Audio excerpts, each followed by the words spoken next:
জীবনে কে সত্যিই জিতে গেল, কেই বা হেরে গেল, সেই হিসেব কি কোনোদিন মিলে যায়?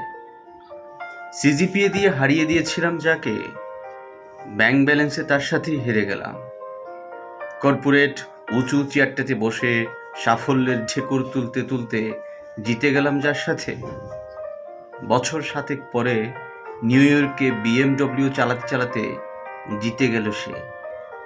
কারো 6 ডিজিট চলে যাচ্ছে হাসপাতালের ক্যাশে, কারো 5 অঙ্কে টেনে টুনে চলে যাচ্ছে ঘাস ফুলের জীবন।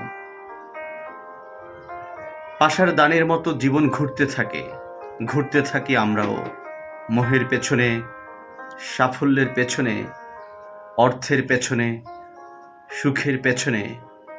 একসময় টের পাই আমরা সুস্থ নই, আমরা নেশাগ্রস্ত, জিততে চাওয়ার নেশায় আমরা বিভোর। আসলেই কি আমাদের ভেতর একজন জিতে যায় আর অন্যজন হেরে যায়?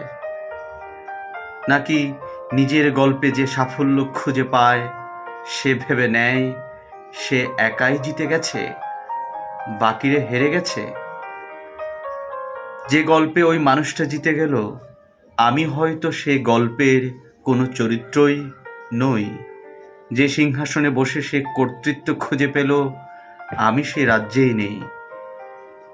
যে উড়োজাহাজটা আমার পাশ কাটিয়ে অনেকটা সামনে এগিয়ে গেল, সে কি জানতো আমি তার সাথে রেসেই ছিলাম না?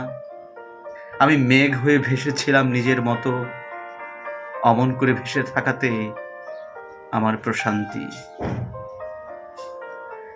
দিন শেষে কেউ হারে না,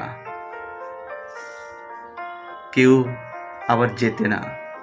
সবাই যে যার কক্ষপথে ঘুরতে থাকে, ছুটতে থাকে, আর ভাবতে থাকে তার জগৎটাই বোধ হয় সবার পৃথিবী। অথচ একই পৃথিবীতে আমাদের প্রত্যেকের আলাদা আলাদা জগৎ।